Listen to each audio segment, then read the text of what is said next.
сіздермен бірге әдебиеттік оқу 3-ші сынып 89-ші сабақ. Тақырыбы судың пайдасы. Бірінші тапсырма: жұмбақтарды шеш. Жұрт еткен жылдай жылғадан өткен. Бұл су екен. Ал енді келесі: отқа жанбас, суға батпас мұз. Тырсылдап түседі, жер бетіне жетеді. Жер бетіне жеткен соң ғайып болып кетеді. Бұл бұршақ. Мамықтай ұлпа, қанаттай ақ. Қыста жер бетін, жазда тауға қашады. Қар екен. Келесі екінші тапсырма: мәтінді түсініп оқы. Суыр сұңқар су қайда? Ертегі. Ерте заманда сиыр сызылған кербез суыруа шапқан жерік болыпты. Әр асқан тәкаппар мақтаншақтай екен. Бір күні әлгі сиыр атпен ерегесіп қалып, екеуі жарысқа түсуге уәде байласады. Бұрынғы өткен жарыстарының бәрінде сиыр бәйге бермеді екен. Осы жолы аттан да озып, 4 аяқты жануарлардың арасындағы ең жүйрігі деген атаққа біржола ие болуды мақсат етеді. Көмбеге төреші болып арыстан келеді. Бәстің жайын ұққан соң ат пен сиырды бір күншілеп жолға жолбарыс айдап барып, екеуін қатар тұрғызып қояды да кері қайтуға ақырып белгі береді. Құйрығын көкке шаншып алып, танауы пысылдап, сиыр дегеннен ақ қарасын үзіп зулай жөнеледі. Сиырдың соңында желдей жүйткіп ат шауып келе жатады. Жол ортасында оларға сусын беру үшін суыр тосып отырады. Бір кезде оза шауып елірген сиыр суырға жетіп келеді де: «Суыр, сасық, су қайда?» дейді. Сиырдың тәкаппар мінезі ренжіп қалған сиыр: «Сасық, су мұнда» деп сасып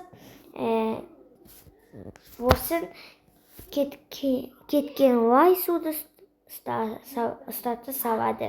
Шөлдеп келе жатқан сиыр судың қандай екеніне қарамастан сіміріп жібереді де одан әрі қарай шапқылай жөнеледі. Әрі-беріден соң суырдың қасына шөлдеп ат келеді. «Суыр сұңқар, су қайда?» дейді еркелетіп. «Жылқы тұлпар, су мұнда» деп суын мөлдір тұнық судатқа ұстата береді. Таза тұнық суға қанып алған ат бойына тың қуат қосылғандай болып, құстай ұшып самғай жөнеледі. Сасық лай су кездескеннен алып қалған сиыр онша ұзаулап кете алмайды да 2-3 рет қырды асқан соң ат қуып жетіп, жанынан желдей жүйткіп өте шығады. Содан көмбеге бірінші болып жетеді. Содан бері жылқы 4 аяқты жануарлардың ішіндегі жүйрігі болып қалыпты.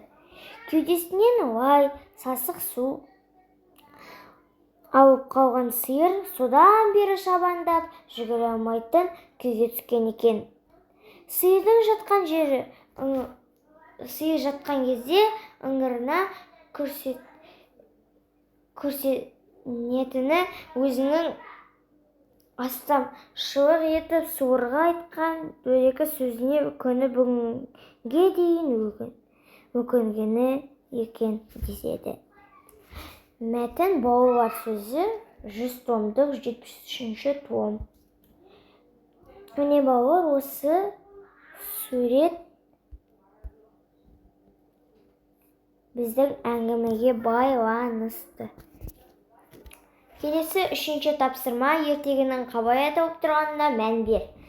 Қай кейіпкерге қатысты айтылған? Балалар, бұл жерде 3-ші тапсырма ертеңін қалай айтып тұрғанына мән бер, қай кейіпкерге қатысты айтылған. Бұл бізге суырға қатысты айтылған екен. Келесі 4-ші тапсырма. Берілген тірек сөздерді қай кейіпкерді сипаттайтын тап. Олардың іс-әрекетіне өз көзқарасыңды білдір. Өзің не қосар едің? Кербез, тәкаппар, мақтаншақ, жүйрік, жедел жүйткіген, ренжіген. Берілген тірек сөздер сиырды, суырды және жылқыны сипаттайды. Суырдың жасаған іс-әрекеті дұрыс емес.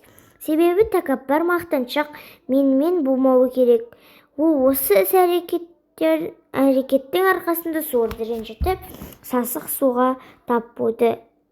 Жылқы өте ақылды, жүйрік, мейірімді, желдей жүйткіген жануар. Суыр қамқор, ренжігіш, аса сезімтал.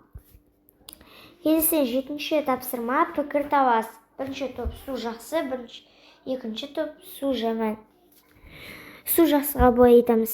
Су тіршілік көзі. Адам, өсімдік, жануарлар үшін маңызды. Судан электр қуатын аламыз. Кемемен жүк тасимыз. Су шөлдетпейді, қарныңды аштырмайды. Дәрі-дәрмектер су арқылы жасалады. Сусыз құрылыс салынбайды, сусыз ас піспейді. Барлық нәрселер су арқылы жүзеге асырылады. Ал балалар енді су жаман. Су жаманға былай жазамыз. Күн жылынғанда мұздар еріп су тасқыны болады.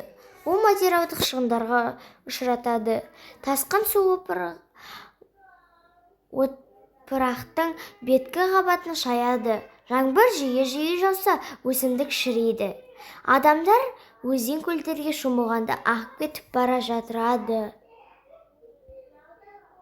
Сау болыңдар, сабағымыз аяқталды.